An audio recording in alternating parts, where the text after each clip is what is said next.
इंसदाद दहशतगर्दी अदालत ने जुडिशल कम्प्लेक्स तोड़ फोड़ केस में पाकिस्तान तहरीक इंसाफ के सदर चौधरी परवेज़ इलाही की दरख्वास्त जमानत मंजूर कर ली।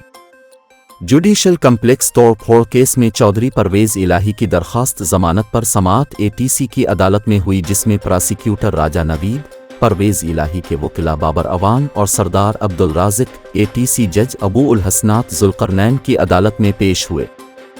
दौरान प्रोसिक्यूटर राजा नवीद ने मुवक्कफ अपनाया कि परवेज़ इलाही के खिलाफ केस का रिकॉर्ड थोड़ी देर तक पहुंच जाएगा, जिस पर जज अबू उल हसनात जुल्करनैन ने रिमार्क्स दिए, ये तरीका दुरुस्त नहीं, अदालती औकात शुरू हो चुके और रिकॉर्ड नहीं पहुंचा।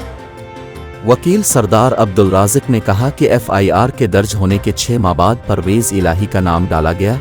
नामजद मुल्ज़िमान असद उमर, चेयरमैन PTI और दीगर की जमानतें मंजूर हो चुकीं। परवेज़ इलाही की जमानत मंजूर की जाए।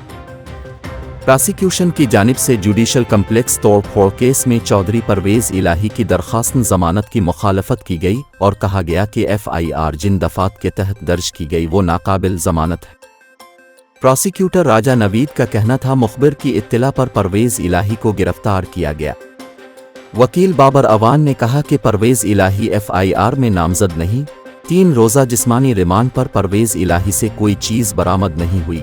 उनकी गिरफ्तारी शक की बुनियाद पर डाली गई। जज अबूल हसनात जुल्करनैन ने ओपन कोर्ट में फैसला तहरीर कराते हुए कहा, जुडिशल कम्प्लेक्स तोड़ फोड़ केस में परवेज़ इलाही नामजद नहीं। 3 रोज़ा जिस्मानी रिमांड के दौरान भी उनसे कोई चीज़ बरामद नहीं की गई, लिहाजा उनकी जमानत मंजूर की जाती है।